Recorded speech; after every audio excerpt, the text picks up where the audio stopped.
साधु साधु साधु। नमो तस् भगवतो अरहतो सम्मा सम्बुद्धस्स। नमो तस् भगवतो अरहतो सम्मा सम्बुद्धस्स। नमो तस् भगवतो अरहतो सम्मा सम्बुद्धस्स। साधु साधु साधु। हमारे पूजनीय गुरु जी, इनके कारण हम धर्म को सीख पाए, धर्म का अभ्यास कर पाए, उन पूजनीय गुरु जी को सादर प्रणाम। साधु साधु साधु। मज्जिम निकाय के इस सूत्र शिक्षा में आज हम लोग सीखेंगे महासतिपट्ठान सूत्र का अभ्यास। महासतिपट्ठान सूत्र इस तरह से है। एवं में सुतम, ऐसा मैंने सुना है। एकम समयं भगवा कुरुसु विहरति। एक समय भगवान बुद्ध जी कुरु नाम के देश में विराजमान थे। कुरु यानी यह दिल्ली का प्रदेश, ठीक है। विहरति कम्मास धम्म नामं। कम्मास धम्म नाम का एक शहर था, कुरुनंग निगमो। तो उस तरह का एक गांव शहर उस समय था। यानी कुरु में नहीं, कुरु के बाहर कोई एक गांव उसके साथ में जुड़ा हुआ है, वैसा उस शहर में भगवान ने धर्म की देशना दी। तत्र को भगवा भिक्षु आमंत्रित। तब भगवान बुद्ध जी ने भिक्षुओं कहकर आमंत्रित किया। और भजंत कहकर भिक्षुओं ने भगवान को प्रत्युत्तर दिया, या फिर भगवान ने को उन्होंने रिप्लाई दिया। भगवान एक दो, उनका उत्तर सुनकर भगवान इस तरह से धर्म का उपदेश करते हैं। क्या कहते हैं भगवान? ये उद्देश्य है, ये आ, ये उद्देश्य है सतिपट्ठान का, इसको ध्यान में रखो। क्या उद्देश्य है कि सतिपट्ठान का लाभ क्या है करके, या फिर किस लिए ये सतिपट्ठान है करके भगवान कहते हैं। एकायनो अयं भिक्खवे मग्गो। भिक्षुओं, ये एकमेव मार्ग है। इस बात को ध्यान में रखना, ठीक है। एकायनो अयं भिक्खवे मग्गो, इस बात को ध्यान में रखो। ये एकमेव मार्ग है सत्तानं विशुद्धिया, सत्वों के विशुद्धि के लिए। सत्वों की विशुद्धि यानी जैसे गंगा जी में नहा ले या फिर यमुना जी में नहा ले तो पाप धुल जाते हैं ना। तो वैसे ही सत्वों को धोने के लिए एक ही तरीका है, ठीक है। शोक परिदेवानं समति कमाए। ये जो शोक है, पीड़न है, तकलीफ है, इन सब से, इस सब को संपूर्णता खत्म कर देने के लिए दुख दो मनस्तानं अत्तांगमाय। दुख और दौर मनस्य जो है, मानसिक दुख है, कायिक दुख है, इन सभी दुख दर्द को दूर कर देने के लिए, समूलतः नष्ट कर देने के लिए न्यायस्य अधिगमाय, जीवन में न्याय को संपूर्णतः प्राप्त कर लेने के लिए निब्बानस्य सच्ची क्रियाय, निर्वाण के साक्षात्कार के लिए, निर्वाण की प्राप्ति के लिए क्या है? एकायनो अयं भिक्खवे मग्गो। ये एकमेव मार्ग है। कौन सा? चत्तारो सतिपट्ठाना, चार स्मृति प्रस्थान। क्या है? चार स्मृति प्रस्थान, चत्तारो सतिपट्ठाना। कतमे चत्तारो, कौन से चार? इद भिक्खवे भिक्खु काये कायानुपस्थि विहरति। यहाँ कोई भिक्षु अपनी इस काया में पश्चना करता है, देखता है। आतापि संपजानो सतिमा विनेय लोके अभिज्ञा दो मनस्सं।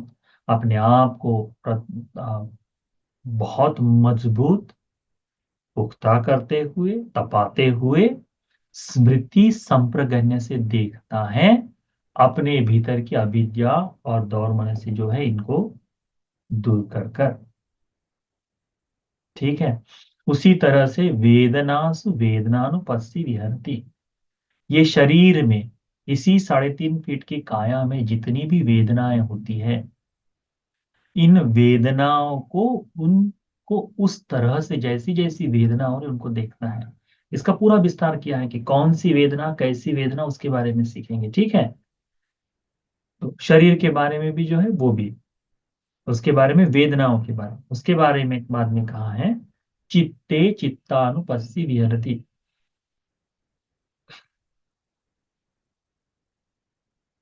ये जो चित्त है, मन जो है, हमारा मन है, तो इस चित्त को चित्त से ही देखते हुए, इस चित्त में क्या जाग रहा है क्या नहीं जाग रहा है उसे देखते हैं। उसके बाद में धम्मेषु धम्मानुपस्सी विहरति।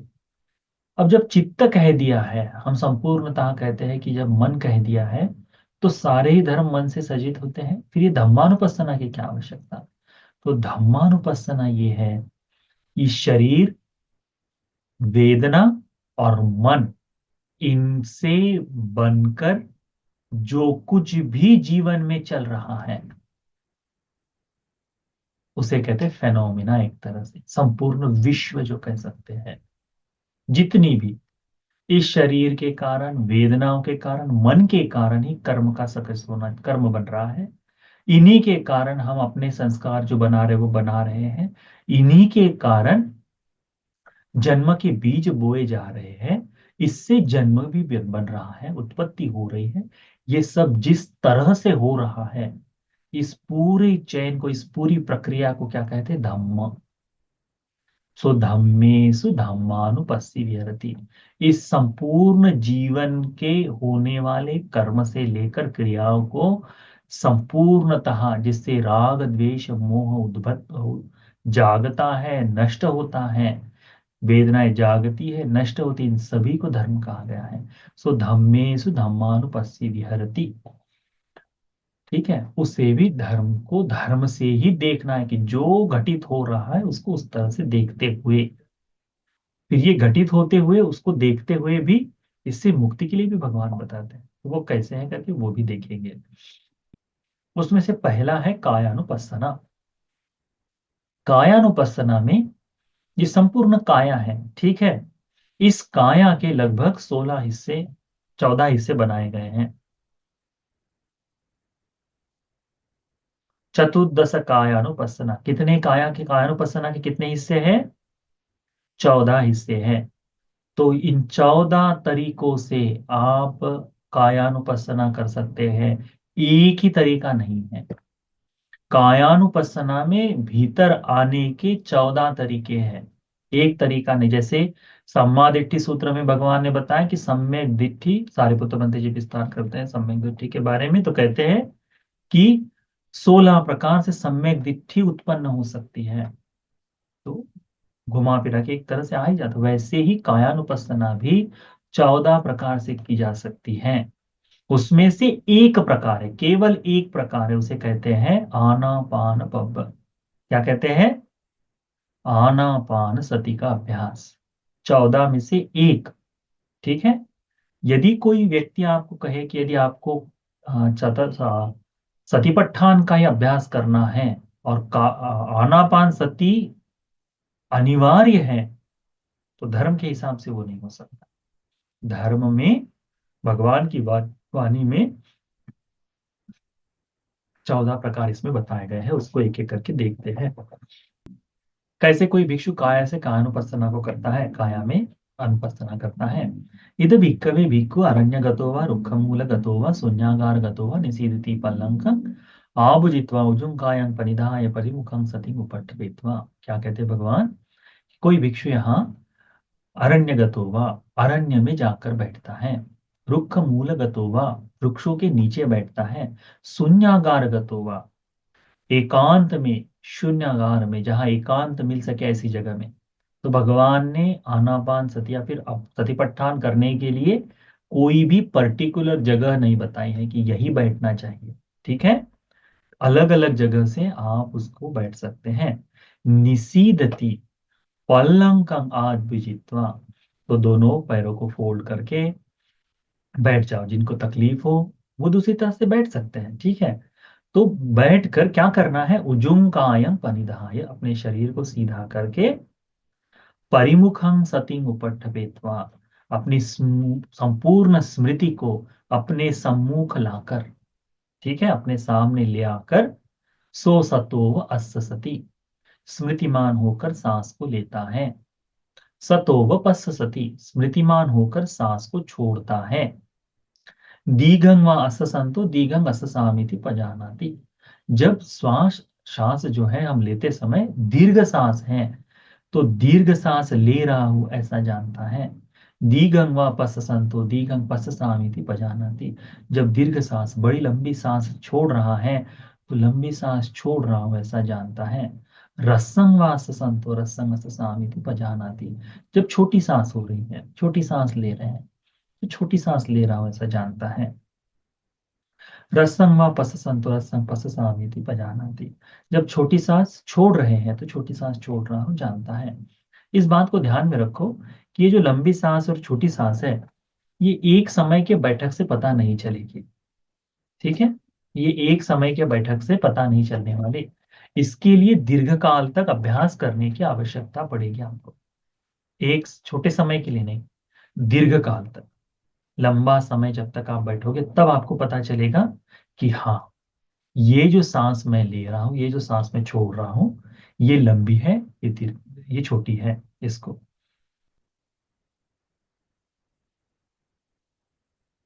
इसके बाद में सब काय पटि संवेदी अस्य शिष्यामीति सिक्खति। संपूर्ण काया की संवेदनाओं को जानते हुए, यानी श्वास तो ले रहा है परंतु संपूर्ण काया के प्रति जागरूक है।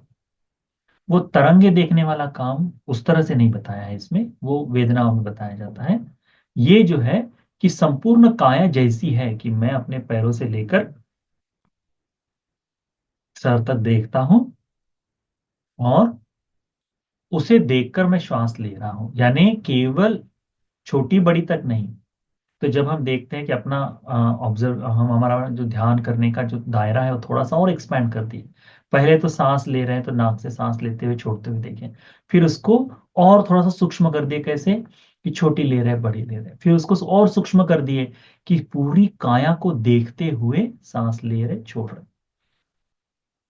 यानी सीखना है कि मैं संपूर्ण काया को जानते हुए सांस लूंगा, संपूर्ण काया को जानते हुए सांस छोड़ूंगा, ऐसा सीखता है। उसके बाद है पसंग भयं काय संखारम।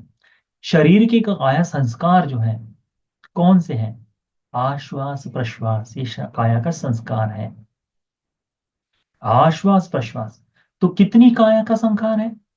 आश्वास प्रश्वास केवल इतना नहीं, ये जहां तक जा रहा है, जितना सांस संपूर्ण लिया जा रहा है उस संपूर्ण श्वास के प्रति, अभी लिया, अंदर ले लिया, भीतर रुका है, छोड़ रहा है, लंग एक्सपैंड कर रहे हैं, लंग हमारे जो फेफड़े हैं बड़े होकर छोटे हो रहे हैं, पेट बढ़ रहा है, कम हो रहा है, इस पर पर्टिकुलर नजर नहीं रखना है।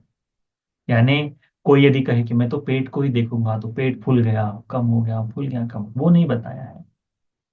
इसमें कहा है काया का संस्कार जो आश्वास प्रश्वास है, इस काया के संस्कार को पूर्णतः बस संभयं काया संकार, संपूर्ण आश्वास प्रश्वास को देखते हुए मैं सांस लूंगा ऐसा सीखना है, मैं सांस छोड़ूंगा ऐसा सीखना है। इतना समझ में आ गया? इसे कहते हैं आनापान सती। इतनी है आनापान सती। इसका उदाहरण ऐसा दिया जाता है, भगवान क्या कहते हैं, सेयथा भिक्खवे दखो भमकारो भमकारो व भमकारन्ते वासी व दीघं व अच्छन्तो दीघं गच्छामीति पजानाति। कोई घड़े बनाने वाला वाला हो या कोई ऐसा काम करने वाला हो, किसी कार्य को करने वाला हो, तो वो काम करते समय लंबा हाथ फैला रहा है, लंबा हाथ छोड़ रहा है, खींच रहा है, उस तरह से। सिंपल सा एक तरह से हम समझ सकते हैं, लकड़ी का काम करने वाला बड़ा ही भयंकर का, तो लकड़ी का काम करने वाला है। लकड़ी का काम करने वाला क्या करता है? आजकल ड्रिल मशीन आती है, कटिंग के लिए मशीन आती है, पहले कटर के लिए कम मशीन रहा करते थे, है ना। तो पहले वो दोनों तरफ से खींच कर काटा करते थे, ऊपर नीचे उठाकर, बराबर है लकड़ी को। या फिर लकड़ी में छेद करने के लिए पहले वो लगाकर वो गोल गोल घुमाया करते थे, है ना। उससे लकड़ी में छेद हो जाता था। तो कितना छेद होना है उसके ऊपर डिपेंड करता था वो कितने तेजी से घुमाएगा करके, कि लकड़ी में आग भी ना लगे, वो भी ना लगे। तो जो बेस्ट क्वालिटी के आते हैं आज भी देखो, यदि मैं लकड़ी को काटना शुरू करूं तो मुझे आरी चलाना बराबर नहीं आएगा, आड़ा टेढ़ा कटते जाएगा। परंतु जो ऑलरेडी काम करता है वो ऐसी आरी चलाएगा कि बिल्कुल 2 मिनट में बिल्कुल लकड़ी साफ हो जाएगी। क्यों? क्योंकि वो जानता है कि मुझे इस लकड़ी को कैसे काटना है।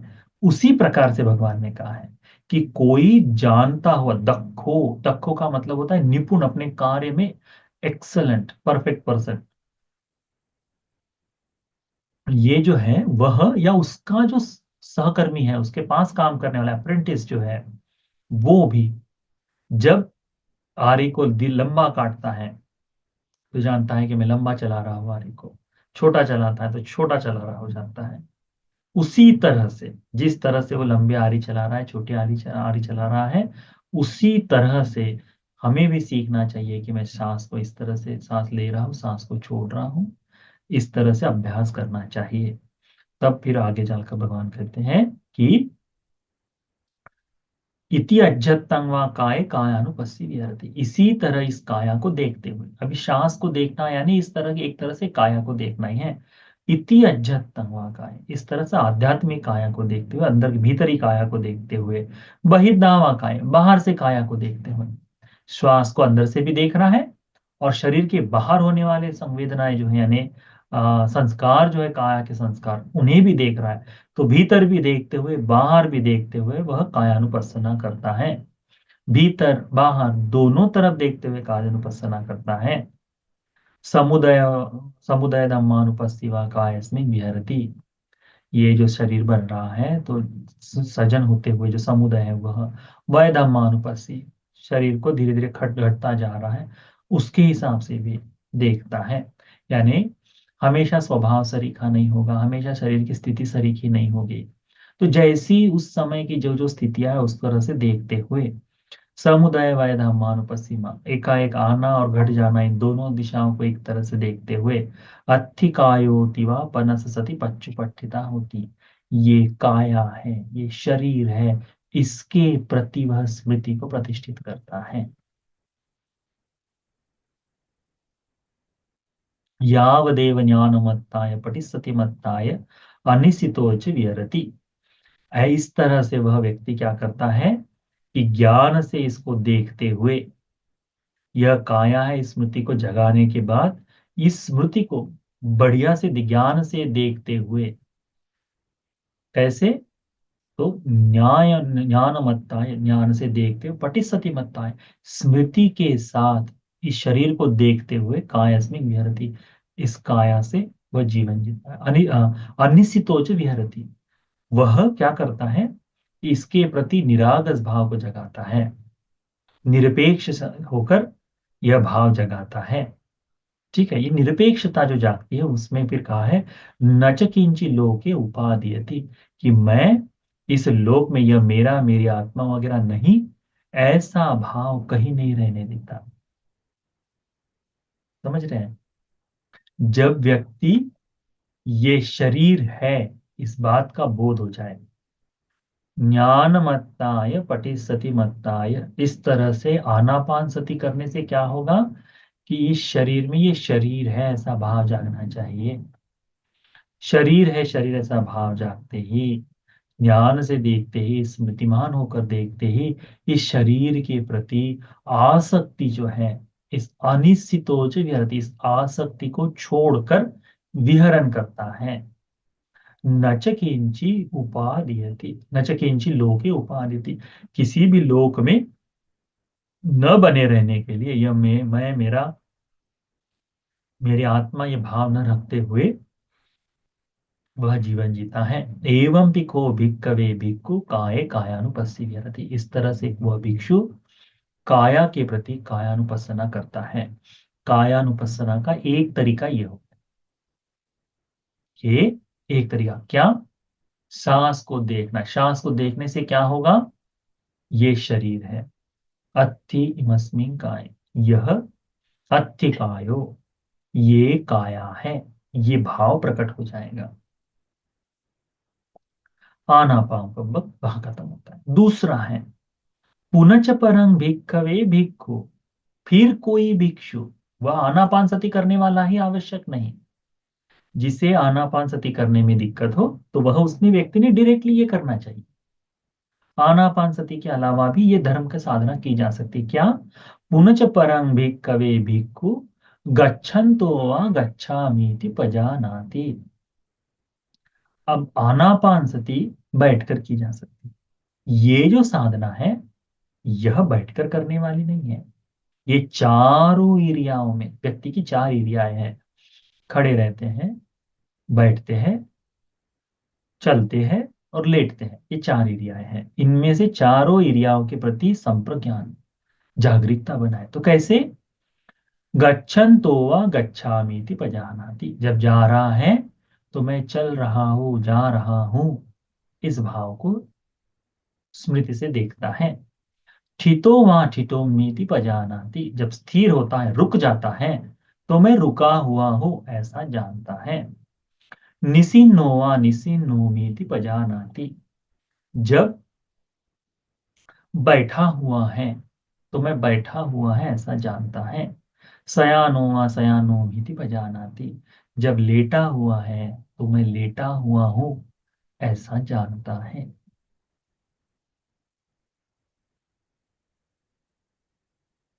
इसे कहते हैं इरियापत।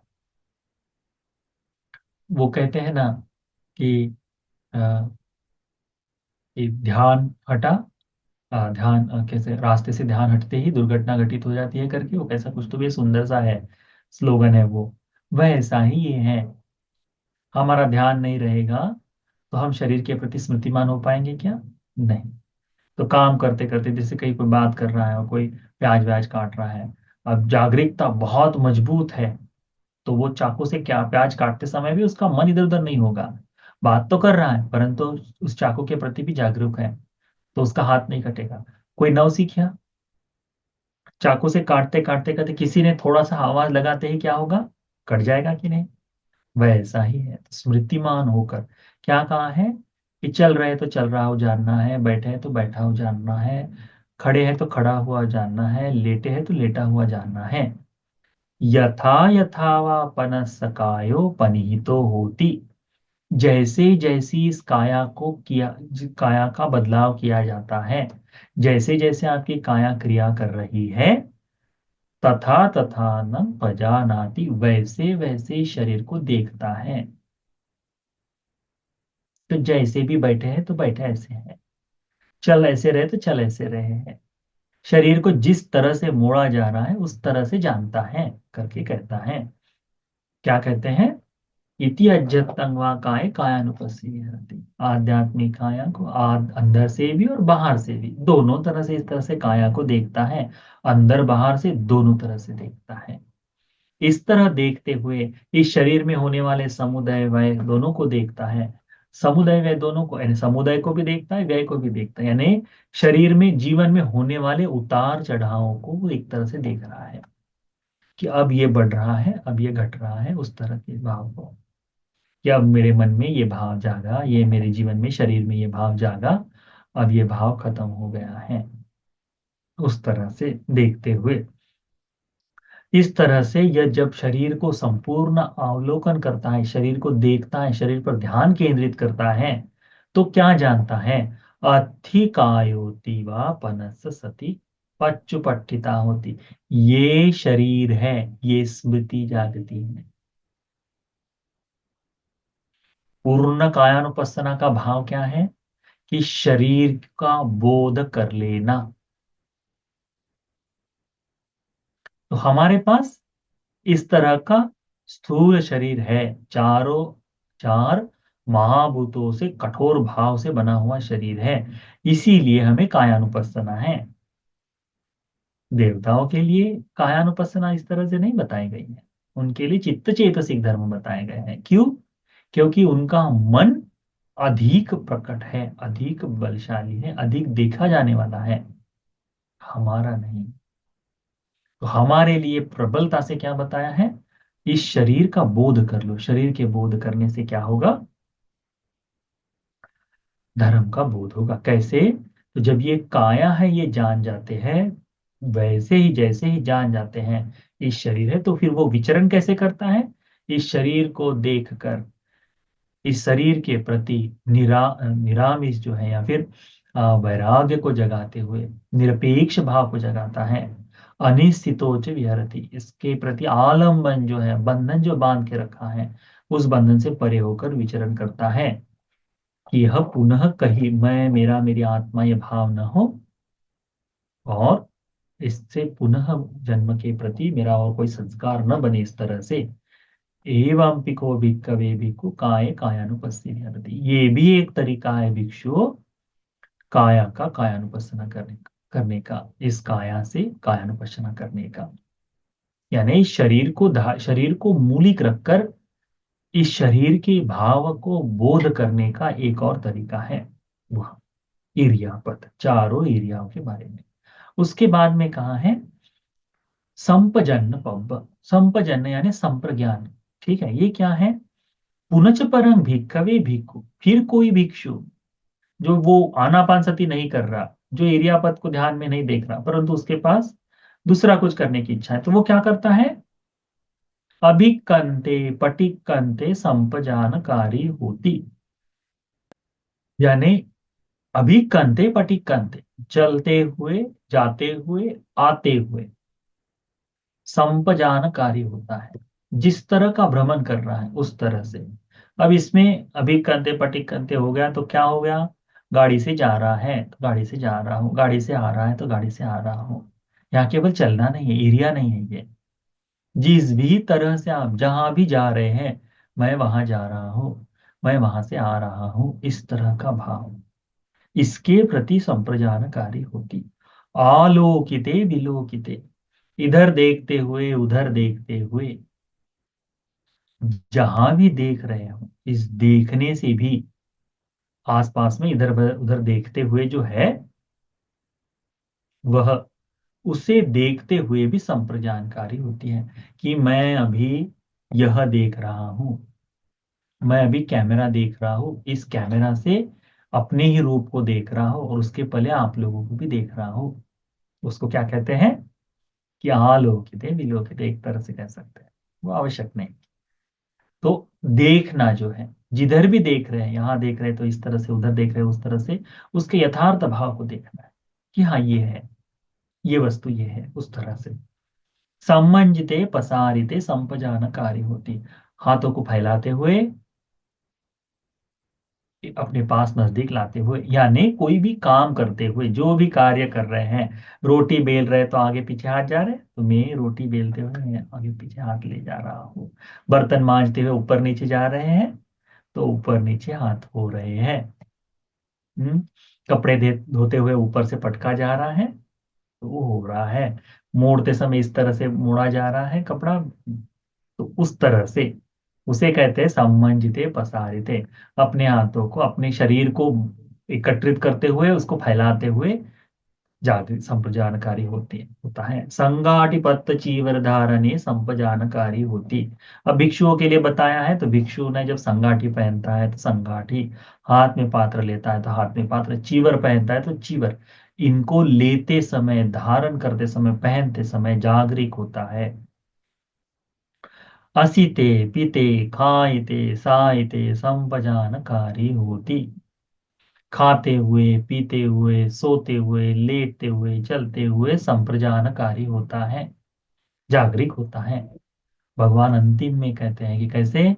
उच्चार पश्चाव कम में संप्रजानकारी होती है, यानी केवल अभी रूम में बैठे हैं, चार लोगों के सामने बैठे तब नहीं, शौचालय में भी चले जाओ तो लघु शंका दीर्घ शंका दोनों करते समय संप्रजानकारी होना है, उसे कहा है संपजान पब। गते जाते समय, ठिते खड़े रहते समय, निसीने बैठे समय, सुते सोते समय, जागते जागते समय, भासिते बोलते समय, तुन्नी भावे एकांत चुप रहते समय संपजानकारी होती, वह स्मृतिमान होता है। तो कौन कौन से समय? जाग रहे हैं तब भी, बोल रहे हैं तब भी, चुप रहे हैं तब भी वो संप्रज्ञान को बढ़ाता है। तो इसी तरह से भीतर और बाहर, इस तरह से वह संप्रज्ञान को बढ़ाते हुए, काया की कायानुपස්සना करते हुए, अंतिम में क्या जानता है कि ये काया है, अत्थि कायोतिवा पनस सती, यह काया है, ऐसी स्मृति उसमें जागृत होती है। इस काया को अच्छी तरह से जानकर, बोध कर कर, इसके प्रति वैराग्य को जगाते हुए, इसके प्रति निरपेक्ष भाव को जगाते हुए, कहीं भी जन्म न ले ऐसे भाव से वह स्मृति को जगाता है, उसे कहते हैं सतिपट्ठान कायानुपස්සना एवं पिको भिक्कवे भिक्खु काय कायानुपस्थिति विहरति। उसके बाद में कहा है पटिकूल मनसिकार पब्ब। पटिकूल मनसिकार क्या है? तो एक तरह से कह सकते हैं हम लोग अशुभ साधना। ठीक है, अशुभ साधना। भगवान कहते हैं पुनच परंग भिक्खवे भिक्खु, जब किसी भिक्षु को आनापानसति नहीं करना है, ठीक। किसी को संप्रजान कार्य नहीं करना है, ठीक। किसी को इरियापद साधना नहीं करनी, ठीक। उसे करना है कि मैं अपने शरीर में बैठा हूं तो बैठे हुए मैं अशुभ की साधना करूंगा, तो वो साधना भी करे तब भी क्या कर रहा है? वो सतिपट्ठान का अभ्यास कर रहा है। ठीक है। तो कैसे? इममेव कायम। कौन सी काया? आगे वाले की काया नहीं। किसकी काया? इममेव कायम, इस काया में। अशुभ को देखना दूसरों की काया में नहीं। यदि आप अशुभ की साधना कर रहे हैं और दूसरों के शरीर में गंदगी दिखाई दे रही है, तो कहीं तो भी गलती हो रही। कहाँ दिखनी चाहिए गंदगी? अपनी काया। ठीक है, अपनी काया में। इममेव कायम, इस काया में। उद्धम पाद तला, पैरों के तलवे से ऊपर। अधो केस मत्थका, इन बालों के नीचे। इन बालों से लेकर इनसे नीचे, पैरों के तलवों से लेकर और बालों के नीचे, यानी तुम्हारी हाइट 6 फीट है तो 6 फीट के, 5.5 फीट के तो 5.5, 4 है तो 4 फीट के, तो इसके बीच में जो कुछ है तच पर्यंतं पूरं, पैरों के तलवे से सर के इसमें लेकर त्वचा से लपेटी गई, पूर्णतः त्वचा से लपेटी गई। ये जो काया है, नानपकारस असुचिनो पच्च वेक्खति, इसके भीतर भिन्न भिन्न तरह की गंदगियों को देखता है। अलग अलग तरीकों की गंदगियों को देखता है। कैसे? अथि इमस्मिन काये, इस शरीर के अंदर क्या है? केसा, बाल, लोमा, शरीर के बाल, केवल सर के बाल नहीं। शरीर में जितनी जगह, हाथ पर, पैर पर, छाती पर हो जाए बाल हो जाए, तो वो सारे जितने शरीर के बाल, उसे लोमा कहते हैं, शरीर के बालों। ठीक है। सर के बालों को केश कहते हैं। नखा, नाखून है, तो हाथ के 10 हो गए, पैरों के 10। किसी में एक्स्ट्रा एक आधा हो गया तो उसका एक्स्ट्रा नाखून। ठीक है, उस तरह से उसने देखना है। नखा, दंता, 28 दांत है, 30 दांत है और 32 दांत है, दो उखाड़ दिए। उस तरह से जैसे जितने हैं, ये दांत हैं, दंता। तचु, ये त्वचा है। मनसंग, मांस है इसके अंदर। नारु, शरीर में नसें हैं। अट्ठी, हड्डियां हैं। अट्ठिमिज्जं, हड्डियों के भीतर का भाग। वक्कम, यकृत है। हृदयं, हृदय है। यकनं, किलोमकं, पिहकं, पप्फासं करके एक एक करके, तो शरीर के अंदर जो पील्हा से लेकर हमारे फेफड़ों से लेकर किडनियों से लेकर उसके अंदर में जो आमाशय से आगे उस जितनी चीजें हैं उनको एक एक करके रखना है। कभी देखो, कोई वीडियो देखना पोस्टमार्टम करने वाली, बाहर से कितनी सुंदर काया लगती है। इसको, कंकाल को ऐसा बाहर निकाल दो, इसके अंदर दिखाई क्या देता है? एक एक डॉक्टर ने मस्त ऐसे सुंदर सुंदर एक एक चीजों को लगा के रखा है ना, वैसे चिपका हुआ एक एक चीज है ही, है ही। हमें ये सुंदर शरीर देखकर कभी बेहोशी नहीं आती, पर ऐसे कई लोग हैं जिन्हें रक्त देखते ही, कहीं किसी का रुख खून बह रहा है, बहता देखते ही मूर्छित हो जाते हैं कि नहीं? अब सोचो, यदि वो केवल रक्त देख रहा है, शरीर के भीतर को देख ले तो वाह। तो ये शरीर के अंदर है क्या? इस जिस काया को हम इतना सुंदर मानते हैं, अपनी ही काया को, दूसरों की काया का तो छोड़ दो, अपनी काया को जो सुंदर मानते हैं, इस शरीर के अंदर क्या क्या है? इसी सारी इन सभी प्रकार की, इन्हीं सभी प्रकार की गंदगियां भरी हुई है। कौन कौन सी गंदगियां हैं? तो केसा, लोमा, नखा, दंता, तचो, मनसं, नाहारु, अट्ठी, अट्ठिमिज्जं, वक्कं हदयं यकनं किलोमकं पियकं पप्पासं। अंतं आत है, अंत गुणं, बड़ी आंत छोटी आंत। एक बड़ी आंत होती है, एक छोटी आंत होती है। खाना खाते ही पहले आमाशय में जाएगा, उससे फिर बड़ी आंत में जाएगा, बड़ी आंत से भी छोटी आंत में जाएगा, है ना। ये तो उल्टा हो सकता है, दोनों में से जो भी है। इसके बीच में पेट भी है, उदरियम।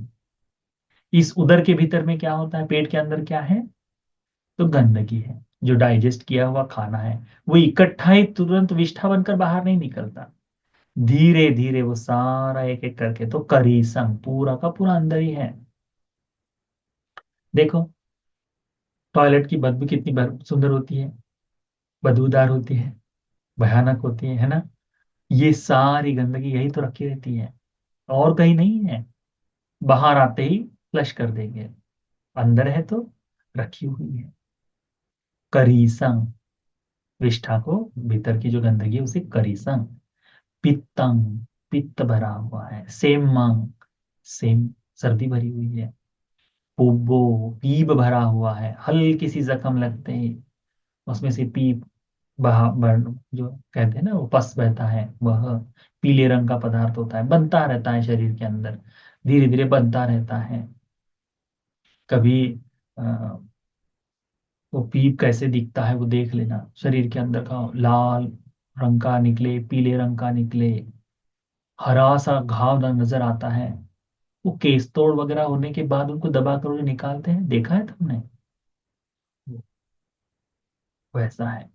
कहीं जख्म हो जाए उसके ऊपर वो पीले पीले रंग की जो पट्टी लगाई जाती है, बहता है, बदबूदार होता है वह। किसी के भीतर आंत में फोड़े हो जाते हैं, उन फोड़ों में वह भी मवाद बहता है, हिंदी में कहते तो मवाद कहते हैं उसे, वो भी बहता है। कहाँ है ये सब, इसी शरीर के भीतर, बाहर कहीं नहीं है, इस शरीर के भीतर है। लोहितंग, रक्त है, 5.5 लीटर के आसपास कुछ रक्त है शायद शरीर में, है ना। तो इतना सारा रक्त भरा हुआ है। सेदो, पसीना है। मेदो, तेल है ना। अस्सु, आंखों से बहने वाला जल। बच्चे रहते हैं तो रोते हुए वो थोड़ा सा चाट कर भी देखते हैं ना, नमकीन लगता है, तो वो अस्सु। वसा, फैट जो कहते हैं, पूरे शरीर पर, यहाँ से लेकर पूरा शरीर पर भरा हुआ फैट है। पहली परत निकालते ही पीले रंग की एक बिल्कुल मस्त पतली दिखाई देती है, वो है फैट। वसा, हेलो, मुख से निरंतर थूक निकलते रहता है वह। सिंघानिका, नाक से हमेशा कुछ ना कुछ बहते रहता है, सूखा हो गीला हो, दोनों है ही। लसिका मुत्तंती, शरीर में होने वाले जगह जगह की हड्डियों के बीच में जहाँ जोड़ होते हैं, वहां एक सफेद रंग की झिल्ली जैसी पतली होती है। घुटनों का दर्द हो जाता है ना, कि वहां को घिस गया कहते हैं, घुटना जो है घिस गया, उसके बीच में सब तेल खत्म हो गया, उसे कहते हैं लसिका।